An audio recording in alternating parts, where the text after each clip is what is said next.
In 1886, 22-year-old Richard Sears launched his jewelry mail order business. Alva Roebuck was a watchmaker who answered a one ad in the Chicago Daily News. Mr. Sears hired Roebuck, added product lines, and started what was to become Sears, Roebuck & Company. Around 1900, farmers in rural America bought their supplies at the general store. Here's this register. Oh my goodness.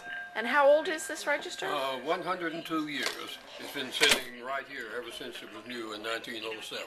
Oh my goodness. So how does it operate? Like that's a $5 key there? Or something That's right. This is the $10, $5 and cents.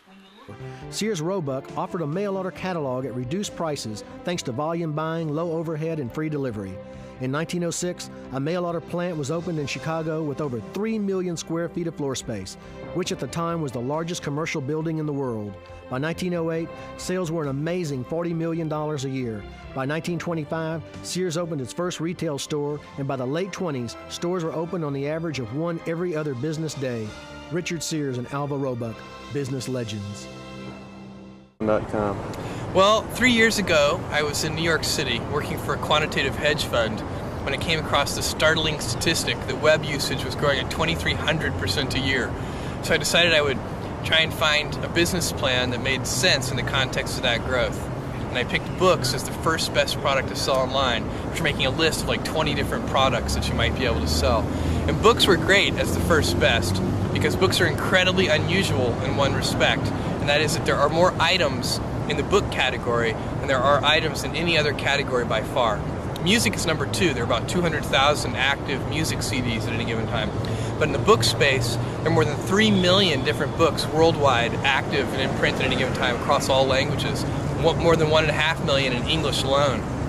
And so when you have that many items, you can literally build a store online that couldn't exist any other way. And that's important right now because the web is still an infant technology. Basically right now, if you can do things using a more traditional method, you probably should do them using the more traditional method.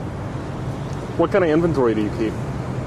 We inventory the best-selling books. At any given time, we're inventorying in our own warehouse only a couple of thousand titles.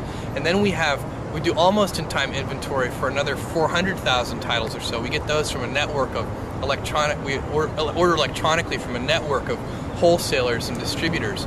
We order those today, they're on our loading dock the next morning. Then for another 1.1 million titles, we get those directly from 20,000 different publishers, and those can take a couple. 4 years ago, we started to wonder, what would shopping look like if you could walk into a store, grab what you want, and just go? What if we could weave the most advanced machine learning, computer vision, and AI into the very fabric of a store so you never have to wait in line? No lines, no checkouts, no registers. Welcome to Amazon Go. Use the Amazon Go app to enter. Then put away your phone and start shopping.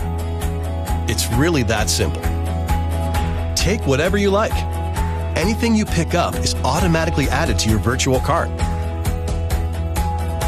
If you change your mind about that cupcake, just put it back. Our technology will update your virtual cart automatically. So, how does it work?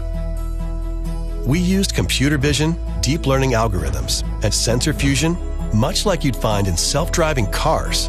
We call it Just Walk Out technology. Once you've got everything you want, you can just go. When you leave, our Just Walk Out technology adds up your virtual cart and charges your Amazon account. Your receipt is sent straight to the app, and you can keep going. Amazon Go. No lines, no checkout. No, seriously.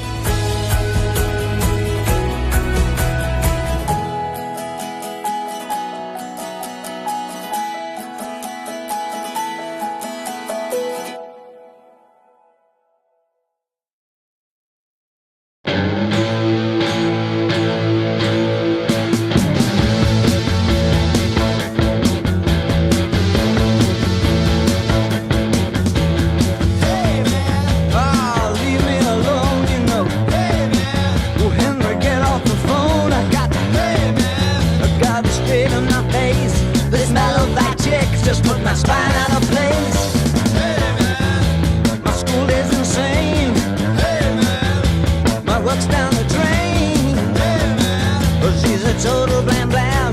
She said she had to squeeze it, but she